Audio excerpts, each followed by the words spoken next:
Exam से पहले we need to slot the brain activities into two main parts. So one is the intelligence, दूसरा होता है resilience.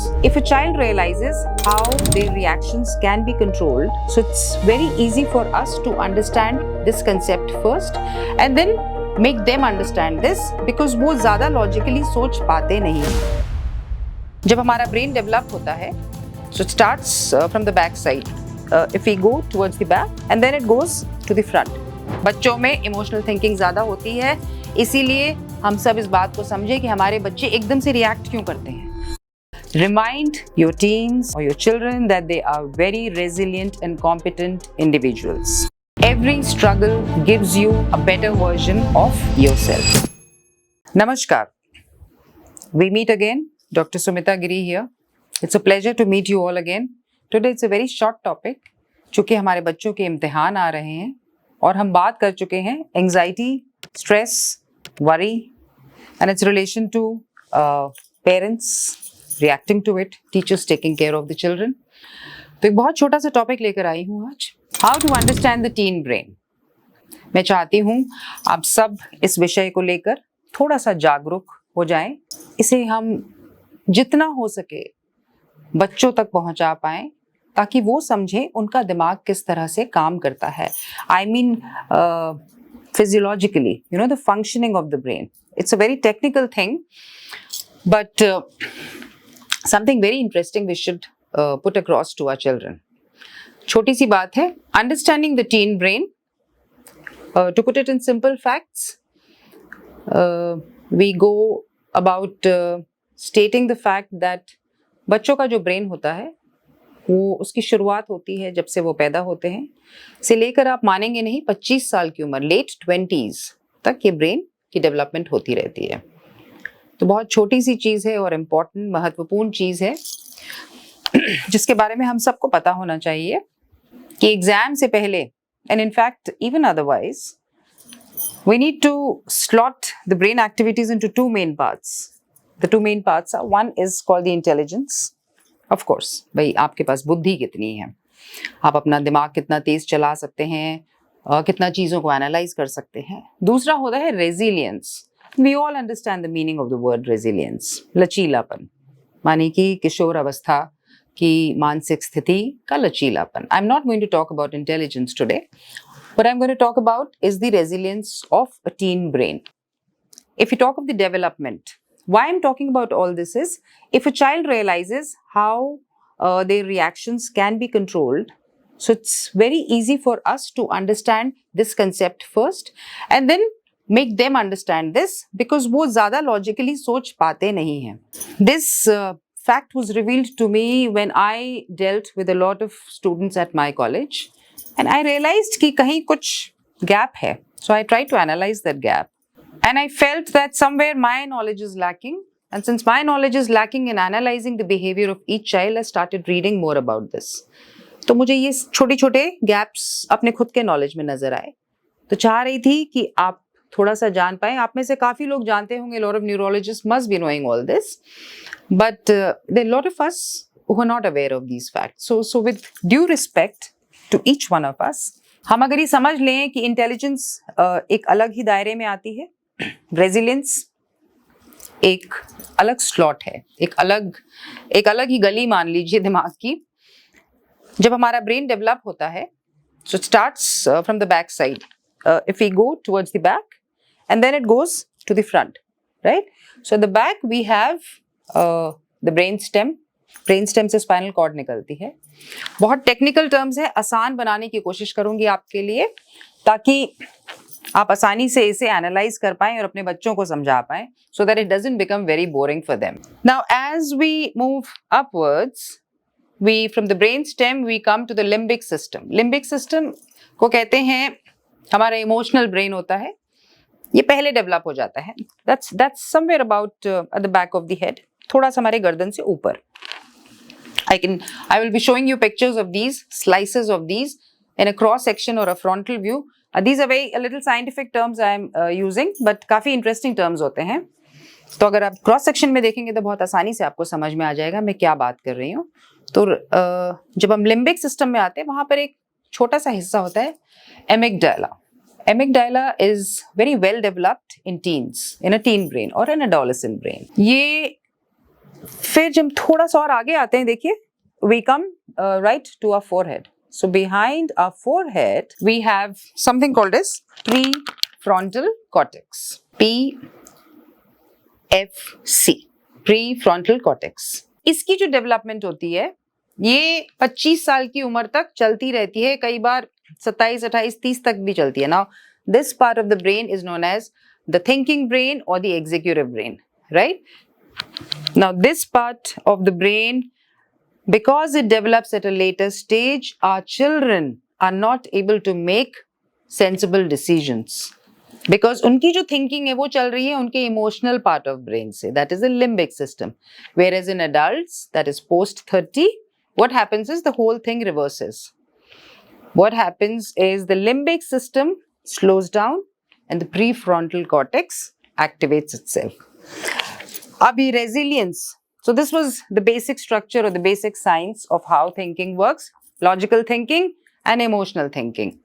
बच्चों में emotional thinking ज़्यादा होती है, इसीलिए हम सब इस बात को समझे कि हमारे बच्चे एकदम से react क्यों करते हैं, बिल्कुल impulsive हो जाते हैं. उन्हें कुछ छोटी सी चीज़ हम कह देते हैं and they just go aghast. I mean, we are aghast by their behavior. Be taken aback कि आप इस तरह से बात कैसे कर सकते हो, क्योंकि उनकी थिंकिंग ही नहीं डेवलप हो रही है. तो ये बहुत छोटी सी चीज है. अगर इस रेजिलियंस शब्द को हम समझ लें कि उस बच्चे में भी रेजिलियंस डेवलप ही नहीं हुई है, माने कि उसकी पूरी की पूरी थिंकिंग लिम्बिक है, इमोशनल है, वो प्री फ्रंटल कॉर्टेक्स तक आने में वक्त लगाएगी, एक लॉजिकल थिंकिंग बनने में वक्त लगाएगी, डिसीजन मेकिंग में बनने में वक्त लगाएगी. So when we make this fact very clear to our children, जो कि मैं करती हूँ, अपने कई सारे बच्चों को समझाती हूँ कि बेटा आप काफी सारी चीजें ऊट पटांग बोल रहे हैं, समझ नहीं पा रहे हैं, but you know there are times when I am able to convince them. वो समझ भी जाते हैं कि हाँ कहीं तो कुछ है. Our reaction was not good because they come back and they tell me, yes, we're sorry, or we apologize for our behavior, it was very impulsive. Then they realize. So उसी चीज से पता चलता है, देखिए उनकी ब्रेन कितनी resilient है. तो जब एग्जाम्स का टाइम आता है, so let's respect this resiliency of their brains, because अगर हम स्टबन हो जाएंगे तो वो बच्चा और स्टबन हो जाएगा. हमको इस कंसेप्ट को समझना है कि ये जो रेजिलियंसी है, हम इसका एडवांटेज कैसे लें, उस बच्चे को हम कैसे समझा पाएं कि बेटा आपकी थिंकिंग अभी बहुत बहुत बहुत इमोशनल है. For some time let them grow, let them develop, let them do their mistakes. All our job is to stand by them. As I said, I've always said, let's stand by them, let's give them support. By understanding these concepts of neuroscience, very small concepts, I'll bring in a few more concepts which are very easy to understand. This was about understanding the teen brain, इनकी resiliency कैसी होती है exam के वक्त, और इनकी regular upbringing में इसका हम कैसे बखूबी इस्तेमाल कर सकते हैं. जब हम जान जाएंगे तो हम इन बच्चों को समझा पाएंगे. ये सारी चीज़ें आपको इसलिए बताती हूँ, ये इसलिए शेयर करती हूँ आप सबसे, क्योंकि मैंने काफ़ी कुछ बच्चों में बदलाव देखे हैं. जहाँ पर मैं पढ़ाती हूँ, इन बच्चों के बिहेवियर में मैंने इतना डिफरेंस देखा है. They have bloomed into beautiful individuals only because I could convince them that yes, there are things like this where we both can work upon it. And when I look at them now, I feel very, I wouldn't say proud of myself, I would say I feel very good that I put in effort in bringing up a student who came to me who was very timid, very shy, and बोलना चाह रहा है लेकिन बोल नहीं पा रहा है, झिझक रहा है. तो मैं उसको जब थोड़ा सा ये समझा पाई, पहले मैं खुद समझी फिर उसको समझा पाई, तो बहुत अच्छा लगता है मुझे कि when they come and they open up to me and they tell me that we're not scared of you, we love talking to you, we want to come and share a lot of ideas with you, ma'am.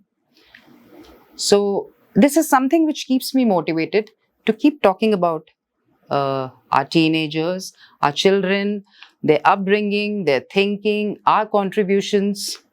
I would love to have everybody's contributions, opinions, आपके प्रश्न, आपकी छोटे छोटे टुकड़ों में जिस भी तरह के कमेंट्स या डाउट्स हैं प्लीज़ मुझसे शेयर करें। मैं जानना चाहूँगी, मैं इस रास्ते पर, इस राह पर जो निकली हूँ तो शायद कहीं कुछ फ़र्क ला पाऊँ हमारे बच्चों की सोच में, हमारी खुद की सोच में। तो आखिर में आप सबसे कहना चाहूँगी, आप इम्तिहान आराम से दें। Take care of your brain, take care of your sleep. And one article out of which I could not remember this, so I want parents to remember this. They're just 3 lines. Aap sab parents and teachers, please do these 3 things. Discussing the consequences of the actions of the teens, link them to the impulsive thinking of the teens rather than their logical thinking. And the reason I have told you. This way, you are helping them wire their neurons in a better way because you are understanding them. Second, remind your teens or your children that they are very resilient and competent individuals. Because they are so focused at the moment, adolescents have trouble seeing any other part और functioning of their brain. उनका पूरा focus limbic system पर होता है, उनकी emotional thinking पर होता है। All we can do is be familiar with their behaviour, understand what they are trying to tell you. Lastly, what you need to do is ask teens और your children और your students if they want to respond when they come to you with problems और they want you to just keep listening to them, right? या तो आप उन पे react करिए उनके कुछ कहने पर या सिर्फ सुनिए। आखिर में कहना चाहूँगी, पेरेंट्स एंड टीचर्स प्लीज जज ना करें अपने बच्चों को।